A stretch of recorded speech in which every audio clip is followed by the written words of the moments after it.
Mi esposa de 20 años es la niña que secuestré en mi adolescencia. Ella no lo recuerda.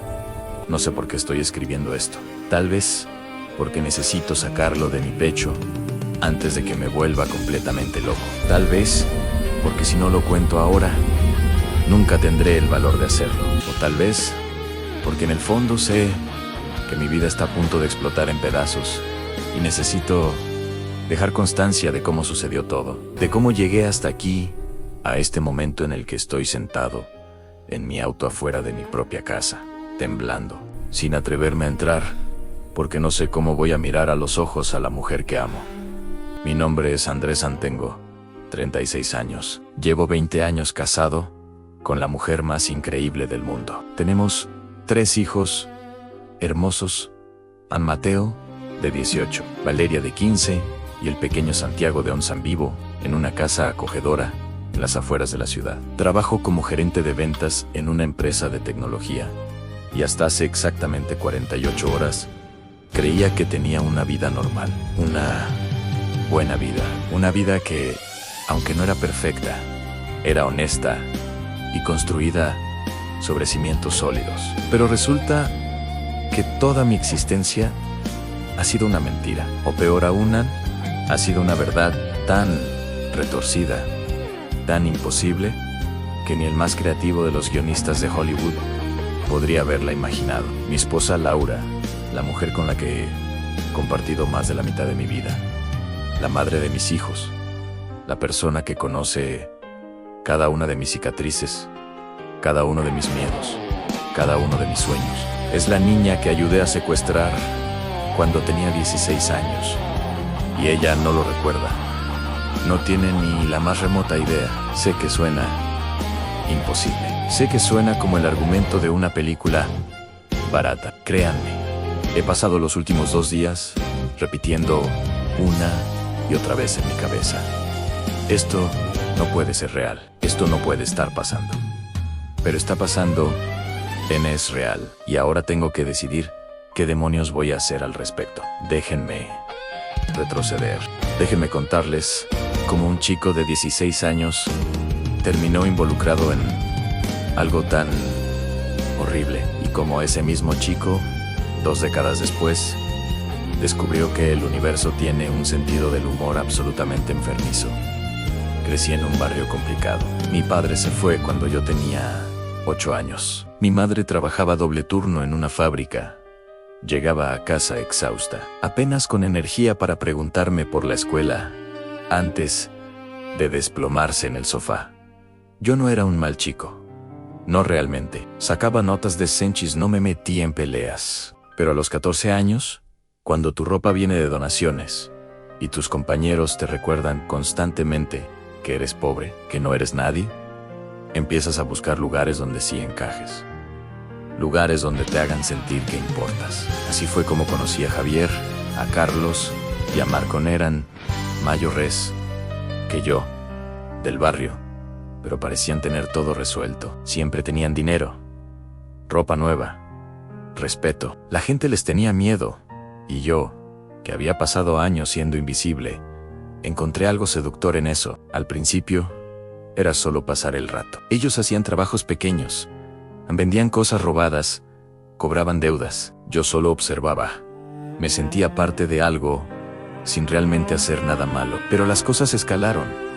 Siempre escalan, ¿verdad? A los 15, ya estaba ayudándoles a trasladar mercancía robada. A los 16, había participado en un par de robos menores a tiendas. Nada violento, me decía a mí mismo.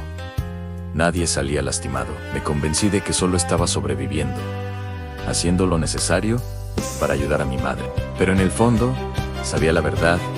Me gustaba la adrenalina. Me gustaba sentirme poderoso. Me gustaba no ser invisible. Entonces, llegó marzo de 2004, en ese mes que cambió todo. Javier apareció un día con un plan. Habló de dinero rápido, de un trabajo que nos dejaría bien por meses. No dio muchos detalles. Solo dijo que era algo grande. Carlos y Marco aceptaron inmediatamente. Yo tuve dudas, algo en la forma en que Javier hablaba, en la tensión de su mandíbula, Me hizo sentir que esto era diferente. ¿Qué tipo de trabajo? Pregunté. De los que no se hacen preguntas, respondió Javier. ¿Estás dentro o estás fuera, Andrés? Pero si estás fuera para siempre. No vuelves. Tenía 16 años. Era un idiota. Tenía miedo de perder lo único que me hacía sentir que importaba. Así que dije que sí. 2 días después, Javier nos explicó el plan. Iba a secuestrar a una niña. Sentí que el estómago se me caía al piso. Que... No, eso es muy grave, Javierán, eso es $1.000.000, interrumpió. El padre es dueño de 3 concesionarias. Está forrado en le pedimos $1 millón. Lo pagará sin pestañear. Nos repartimos 250,000 cada uno. ¿Cuánto tiempo te tomaría ganar eso? En un McDonald's, Andrés. Pero es una niña, dije. Y mi voz sonó débil, patética. Una niña que va a volver a casa sana y salva en 48 horas, dijo Javier. No le vamos a hacer nada. Solo la vamos a cuidar en un lugar seguro. Es un trabajo limpio. Carlos y Marco ya estaban asintiendo. Busqué en sus caras algún rastro de duda. No encontré nada. Solo vi la misma avaricia, la misma desesperación por salir del agujero. Debí haberme ido. Debí haber caminado hacia la puerta y nunca mirar atrás. Debí haber ido a la policía. Debí haber hecho cualquier cosa, excepto lo que hice, pero no lo hice. Me quedé, asentí. Dije que sí, El plan era simple. La niña, Laura Méndez, tenía 4 años. Cada tarde, su nana la llevaba al parque. La nana era mayor, distraída, siempre hablando por teléfono. Javier había estado observando la rutina durante semanas. Un miércoles, mientras la nana estaba en una banca, Carlos se acercaría a la niña con un dulce. La llevaría a una camioneta vieja, donde yo estaría en el asiento del conductor, con el motor encendido. Javier haría la llamada. Tú solo conduces, me dijo Javier. Ni siquiera tienes que tocar a la niña. Solo nos sacas de ahí rápido. Recuerdo ese día con una claridad que me aterroriza. Era un miércoles de marzo. Hacía calor. Me temblaban las manos cuando agarré el volante. Tranquilo, dijo Marco desde el asiento del pasajero. Todo va a salir bien. Vi a Carlos acercarse a la niña. Tenía el cabello castaño en 2 coletas, un suéter rosa con un conejo bordado. Estaba riendo en los columpios. El sonido de su risa llegaba hasta nosotros. Carlos le mostró el dulce. La niña titubeó. Miró a su nana, que seguía en el teléfono. Después de un momento, asintió. Mi corazón latía tan fuerte que sentía que iba a explotar. No podemos hacer esto, susurré. Cállate, siseó Marcón. Ya es muy tarde para echarse para atrás. Vi a Carlos tomar la mano de la niña. Vi cómo ella caminaba con él, confiada. Vi el momento exacto en que la nana levantó la vista y se dio cuenta de que la niña no estaba. Vi su rostro cambiar del aburrimiento al pánico. Ahora, gritó Javier desde atrás. Carlos corrió con la niña en brazos. Ella había empezado a llorar, a gritar. La nana también gritaba. Corría hacia nosotros. Marco abrió la puerta trasera. Carlos la aventó adentro, como si fuera un bulto. Arranca, gritó Javier. Pisé el acelerador. Las llantas chirriaron. La nana golpeó la camioneta. Sus gritos se mezclaban con los de la niña. En el asiento trasero, la niña lloraba desconsoladamente. Quiero a mi mami, gritaba una y otra vez. Cállala, ordenó Javier. Conduje por calles secundarias hasta una casa abandonada en la periferia. Llegamos en 20 minutos, que se sintieron como horas. La casa olía a humedad. En una habitación del segundo piso había un colchón viejo, agua y galletas. Aquí se va a quedar, dijo Javier. Por turnos la vamos a cuidar. La niña, Laura, estaba sentada en el colchón, abrazando sus rodillas, llorando quedito. Me miraba con esos ojos enormes, marrones, llenos de miedo. ¿Por qué me trajeron aquí?, preguntó con una voz tan pequeña que apenas la escuché. Quiero ir a casa. Ninguno de nosotros respondió. Javier salió para hacer la llamada. Carlos Encendió un cigarrillo. Marco miraba por la ventana y yo me quedé ahí parado, mirando a esa niña, sintiendo que algo dentro de mí se rompía. Las siguientes 48 horas fueron un infierno. Javier hizo la llamada. Su padre, según nos contó después, gritó, lloró y suplicó que no le hiciéramos daño a su hija. Javier le dio instrucciones en 1.000.000 de pesos en billetes usados, en una mochila, dejados en un lugar específico. Y ni una palabra a la policía, o nunca la volvería a ver. Pero por supuesto que llamó a la policía. ¿Cómo no iba a hacerlo? Durante esos 2 días, nos turnamos para cuidar a Laura. Traté de evitar estar a solas con ella, pero era inevitable. A veces, Javier y Marco salían a revisar si había patrullas, y Carlos y yo nos quedábamos con ella. Laura lloraba menos con el tiempo, pero el miedo en sus ojos nunca desapareció. Preguntaba por sus padres, por su casa, si la íbamos a lastimar, si iba a morir. Una noche, cuando me tocó darle agua, le dije no te vamos a lastimar. ¿Vas a volver a casa pronto? ¿Lo prometes?, preguntó con la voz temblorosa. No debía haberlo hecho, pero lo hice. Lo prometo. Me miró con esos ojos enormes, buscando una razón para creerme. Y por un segundo, creo que lo hizo. Esa fue la última conversación real que tuve con ella. Al segundo día, como a las 6 de la tarde, escuchamos sirenas. Muchas sirenas. Marco entró corriendo. ¡La policía! ¡Hay patrullas por todas partes! ¿Cómo nos encontraron?, gritó Carlos. No importa, respondió Javier. Tenemos que irnos ya. ¿Y la niña?, pregunté. Javier me miró como si fuera idiota. La dejamos. Aunque la policía la encuentre, salimos por atrás. Recuerdo haber mirado a Laura una última vez. Estaba acurrucada en el colchón, tapándose los oídos, aterrorizada por las sirenas. Nuestros ojos se encontraron. Lo siento, susurré. No sé si me escuchó. Salí corriendo detrás de los demás. Escapamos por el patio trasero. Saltamos cercas. Corrimos por callejones. Nos separamos, acordando no contactarnos por un mes. Llegué a Ocasao, temblando. Mi madre dormía en el sofá con la televisión encendida. En las noticias hablaban del secuestro de Laura Méndez. La habían encontrado sana y salva. Había imágenes de ella en brazos de su padre, su rostro escondido en su hombro. Apagué la televisión, fui a mi cuarto y lloré, por primera vez en años. Las siguientes semanas viví con un miedo constante. Cada vez que sonaba el timbre, pensaba que era la policía.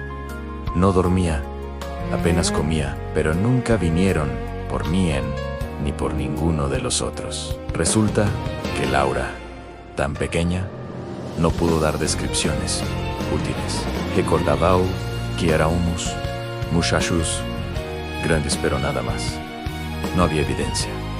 Después de un mes, Javier me llamó. Estamos limpios, dijo. Pero se acabó, cada quien por su lado. Nunca hablamos de esto, ¿entiendes? Nunca estuve de acuerdo. Más que de acuerdo, estaba agradecido. Quería olvidar qué había pasado. Y eventualmente, casi lo logré. Casi en los años pasaron. Me gradué, conseguí un trabajo, ahorré para un curso técnico. Mi madre murió de cáncer cuando yo tenía 19.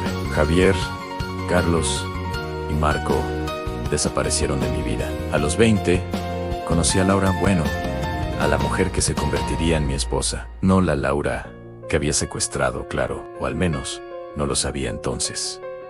La conocí en una fiesta. Tenía 18. Era hermosa, con una sonrisa que iluminaba todo, pero fue su energía lo que me atrapó. Hablamos toda la noche. Me contó que estudiaba psicología para ayudar a niños que habían pasado por traumas, que sus padres la sobreprotegían. Le conté sobre mi madre, sobre sentirme perdido. No le conté lo demás. Esa noche, cuando me dio su número, sentí que tal vez podía tener una vida normal. Empezamos a salir. Al principio, era casual, pero rápido se volvió algo serio. Laura era inteligente, compasiva, divertida. Me hacía querer ser mejor. A los 6 meses, le dije que la amaba. Ella también me amaba. Al año, le propuse matrimonio con un anillo barato que compré con todos mis ahorros. Dijo que si en sus padres no estaban tan entusiasmados, el padre, un hombre corpulento, apenas me habló. La madre fue educada, pero distante. Es muy joven, le dijo a Laura. ¿Por qué la prisa? Pero Laura estaba segura. El padre me advirtió, más te vale cuidar de mi hija. Si le haces daño, te arrepentirás. Asentían: la amo, señor C. Lo prometo. No entendí la intensidad de su protección en ese momento. Nos casamos 6 meses después. Yo tenía 21, ella 19. Éramos ridículamente jóvenes y enamorados. El día de la boda, cuando la vi caminar hacia mí, sentí que todo lo malo que había hecho había sido perdonado, porque me había llevado a ella. Los primeros años fueron difíciles económicamente, pero éramos increíblemente felices. Laura terminó su carrera y tuvimos a nuestro primer hijo, Mateo. Sus padres finalmente se ablandaron al verla feliz. Su padre, don Roberto, incluso me ayudó con un préstamo para nuestra primera casa. Cuida de mi hija y de mi nieto, me dijo. Siempre le prometí y mantuve esa promesa durante 20 años. Tuvimos a Valeria y a Santiago. Laura fue una madre increíble y mi compañera en todo. Mi mejor amiga. La persona que conocía todos mis miedos, todos mis sueños, excepto uno, un secreto que había enterrado tan profundo que a veces incluso yo olvidaba que existía. Pero los secretos siempre encuentran la forma de salir a la luz. Hace 2 semanas, los padres de Laura celebraron su 40º aniversario de bodas. Durante la cena, la madre de Laura puso un video con fotos de sus 40 años juntos. Fotos de su boda, de sus viajes, de cuando nació Laura. Vi a Laura bebé, niña pequeña, en su primer día de escuela. Y entonces vi una foto que me heló la sangre. Era Laura, de unos 4 años, jugando en un parque. Llevaba un suéter rosa con un conejo bordado. Mi corazón se detuvo. Esa foto es de poco antes del incidente. Escuché que decía su madre. La tomé esa misma mañana. Yo ya no estaba escuchando. Estaba mirando esa foto, ese suéter, esas coletas, recordando un miércoles de marzo de 2004. Una niña que lloraba pidiendo a su mamá.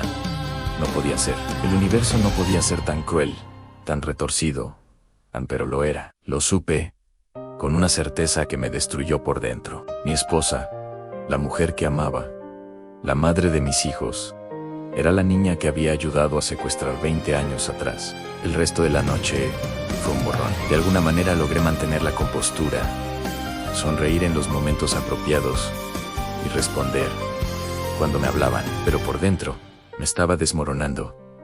Laura notó que algo andaba mal. En el auto de regreso a casa, con los niños dormidos atrás, me preguntó: ¿estás bien? Has estado callado toda la noche.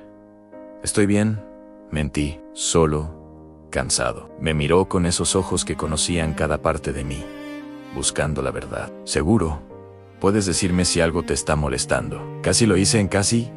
Abro la boca y se lo cuento todo. Pero las palabras se quedaron atoradas en mi garganta. ¿Cómo le dices algo así a la persona que amas? ¿Cómo destruyes todo lo que han construido juntos con una verdad tan horrible?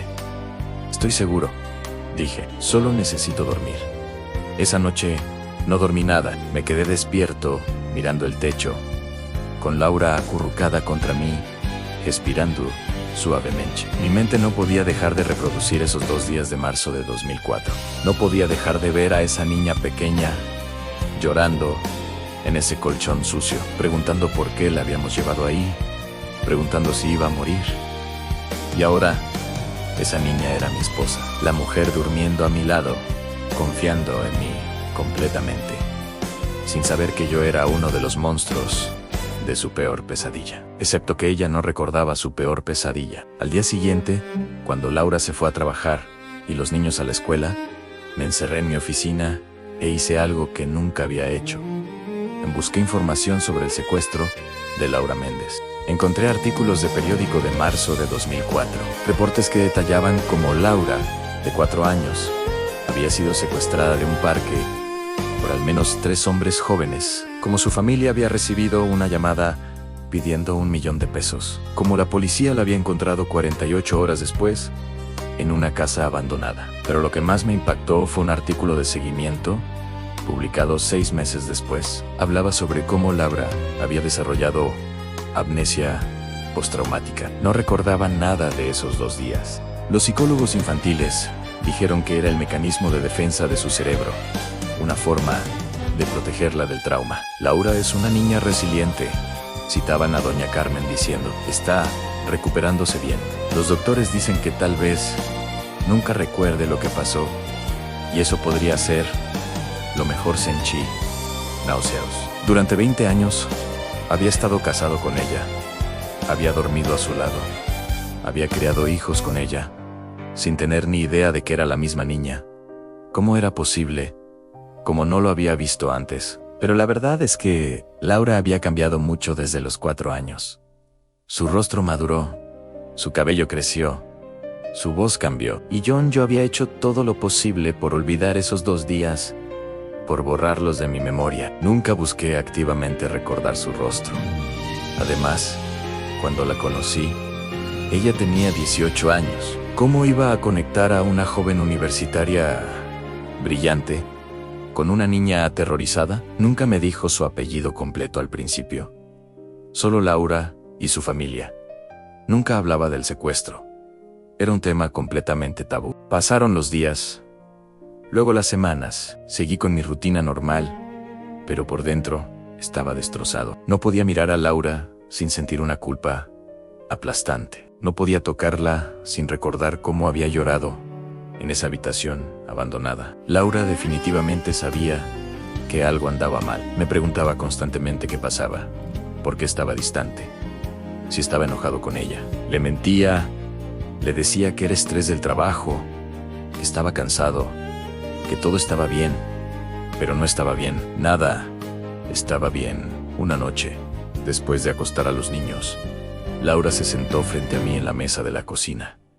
Tenía lágrimas en los ojos. Andrés, me estás asustando, dijo. Llevas semanas actuando raro. Si hice algo mal, por favor dímelo. Si ya no me amas, si hay alguien más, solo dímelo. Esta incertidumbre me está matando. El dolor en su voz me partió el corazón. No, dije rápidamente. No, Laura. No hay nadie más, te amo tanto que me duele. Entonces, ¿qué pasa?, preguntó, las lágrimas corriendo por sus mejillas. ¿Por qué siento que te estoy perdiendo? Quise decírselo. Dios, como quise decírselo. Pero las palabras no salían. ¿Cómo le dices a tu esposa que la secuestraste cuando era niña? ¿Cómo admites algo tan monstruoso? Estoy pasando por algo, dije finalmente, algo del pasado que está regresando, pero no tiene nada que ver contigo. Es sobre mí, sobre cosas que hice antes de conocerte. Puedes decirme, dijo, tomando mis manos. Sea lo que sea, podemos enfrentarlo juntos. Eso es lo que hacemos. Enfrentamos las cosas juntos. Pero no podíamos enfrentar esto juntos. Esto la destruiría todo. Necesito tiempo, dije. Solo déme un poco de tiempo para resolverlo. Laura asintió, aunque vi la herida en sus ojos. Está bien, dijo quedamente. Pero no me dejes fuera completamente. Por favor. Somos un equipo. Lo sé, dije. Lo sé. Pensé que eso era lo peor que podía pasar. Pensé que la culpa, el secreto, sería mi castigo. Pero entonces, hace 3 días, llegó un mensaje a mi teléfono de un número desconocido. Hola, Andrés, hace mucho que no hablamos. ¿Qué tal si nos ponemos al día? Javier, sentí que el piso se abría debajo de mí. No había sabido nada de Javier en 20 años. ¿Por qué aparecía ahora? ¿Cómo había conseguido mi número? No respondí. Borré el mensaje. Al día siguiente, llegó otro. No me ignores. Amigo, tenemos que hablar. Es importante otra vez. Lo borré. Pero mi corazón latía con fuerza. Sabía que esto no era bueno. El tercer día, Javier se presentó en mi oficina.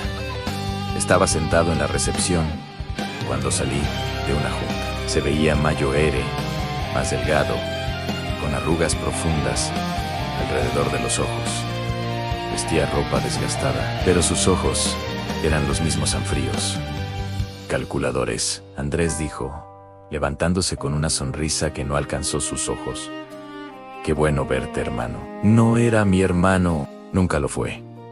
¿Qué haces aquí, Javier?, pregunté, manteniendo mi voz baja. Lo llevé a un café en la esquina. ¿Qué quieres?, pregunté directamente. Javier se reclinó. Veo que te ha ido bien. Gerente regional, casa bonita, esposa, hijos. Has construido una buena vida. Mi sangre se heló. ¿Cómo sabes todo eso? He estado siguiéndote. Tu esposa publica bastante en Facebook, ¿sabías? Ansenchi Naushaus. ¿Qué quieres, Javier? Estoy en problemas, dijo.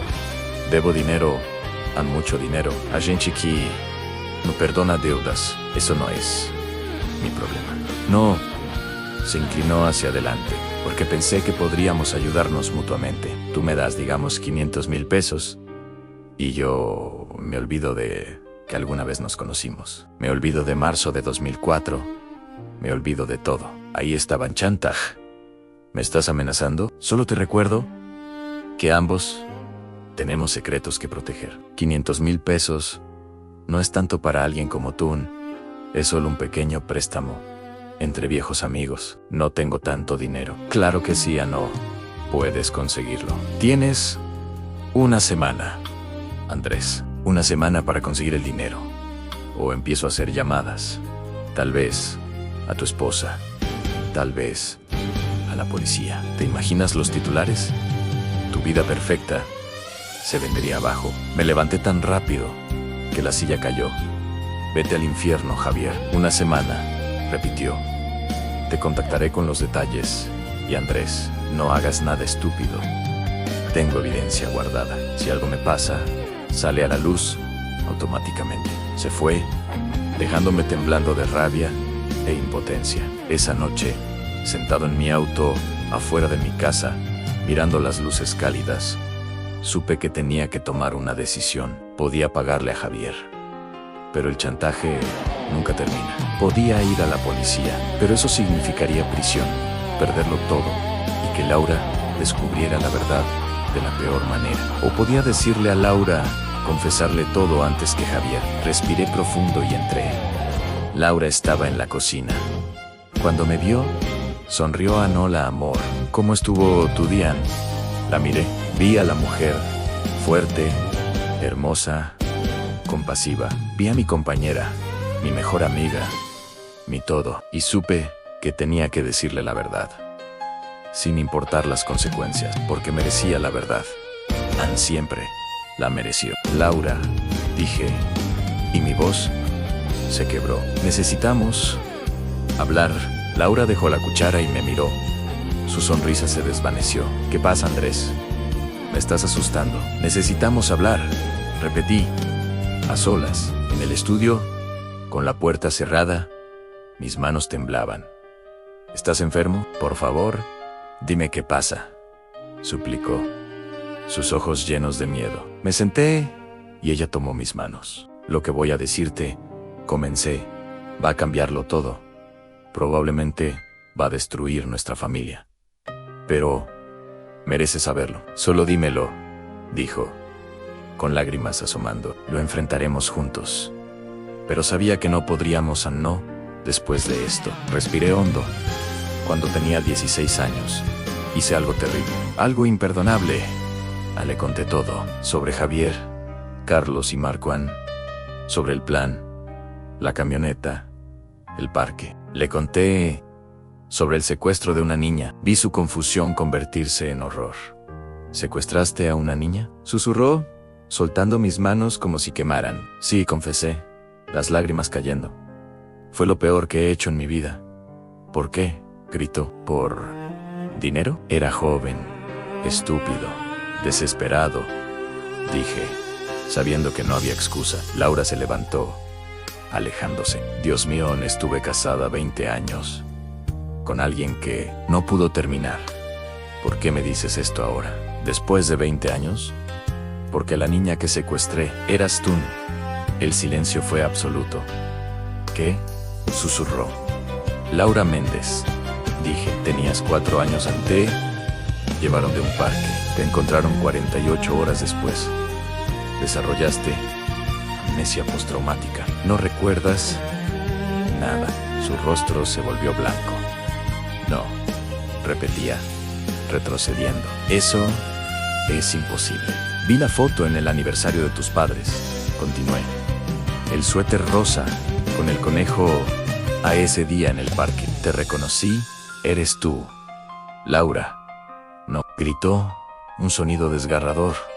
Cayó al suelo, sollozando. Intenté acercarme. No me toques, me gritó. Tú eres uno de ellos, dijo entre sollozos. Uno de los hombres que mis padres pasaron años aterrorizados. Y tú fuiste el responsable. Lo sé, DG. Lo siento. ¿Arrepentido? Su voz era puro veneno. Te casaste conmigo, sabiendo lo que habías hecho. No lo sabía. Te juro por nuestros hijos que no tenía idea. No conecté los puntos hasta que vi esa foto. ¿Y cuánto tiempo has sabido esto? 6 semanas, admití. 6 semanas, repitió. Incrédula, has sabido por 6 semanas que me secuestraste de niña y no dijiste nada. Se dobló y vomitó en la papelera. Cuando pudo hablar, preguntó, ¿por qué ahora? Le conté sobre Javier, sobre el chantaje. Así que solo me lo dices porque te están chantajeando, dijo con asco. Ni siquiera por honestidad. Quiero que te vayas, dijo, su voz fría y vacía. ¿Ahora? Me levantó un grito que me heló la sangre. Los niños, empecé. Les diré que tuviste que viajar por trabajo. Vete antes de que llame a la policía. ¿Vas a hacerlo? Me miró. No lo sé. En todo lo que creía saber sobre mi vida, sobre ti, todo es mentira. A mi amor por ti es real. Supliqué. ¿Cómo puedo creer algo de lo que digas? Vete. Vete. Salí del estudio. En la sala, besé a cada uno de mis hijos. Quizás por última vez antes de que me odiaran. Me senté en el auto sin saber a dónde ir. Había destruido a mi familia. Horas después, en un hotel barato, recibí sus mensajes. No le digas nada a mis padres todavía. Necesito tiempo para decidir qué hacer. Los niños me preguntaron por qué lloré. No sé si alguna vez podré perdonarte. Y un último mensaje en mañana a las 10 de la mañana. En el parque, trae todas las respuestas. Si no puedo entenderlo, llamaré a la policía. No solo por mí, sino por esa niña de 4 años que todavía está dentro de mí. Era una oportunidad para explicarme, más de lo que merecía. A la mañana siguiente, esperé en el parque. Laura llegó, agotada. Se sentó lejos. Anabla dijo desde el principio. Y lo hice. Le conté mi infancia, la desesperación, el miedo que sentí, la culpa que me carcomió durante años. ¿Y los otros? Preguntó. No sé de Carlos. Omar con Javier es quien me está chantajeando. ¿Vas a pagarle a Ann? No lo sé. Entonces, ¿qué vas a hacer? Necesitaba que supieras la verdad primero. La verdad, repitió con amargura, es que el padre de mis hijos es un criminal. Sí, admití. ¿Cómo se supone que viva con esto? Cada beso, cada te amo, todo está contaminado ahora. ¿Sabes que no puedo estar en espacios cerrados oscuros? Continuó. Tengo pesadillas de estar encerrada y voces masculinas. Eran memorias, ¿verdad? Y tú estabas ahí, consolándome, diciéndome que estaba segura. Cuando tú eras el responsable, no había nada que pudiera decir. Nos quedamos en silencio. ¿Me amaste alguna vez? Preguntó finalmente. Más de lo que he amado a nadie en mi vida. Me enamoré de la mujer que eras, no de la niña que había sido. No hace que sea más fácil, dijo, solo más confuso. No sé si puedo seguir casada contigo, dijo al final. No sé si puedo dejar que toques a nuestros hijos, pero tampoco puedo llamar a la policía y destruir sus vidas. Ellos no lo merecen. ¿Qué estás diciendo? Estoy diciendo que necesito tiempo para terapia. separó de CG.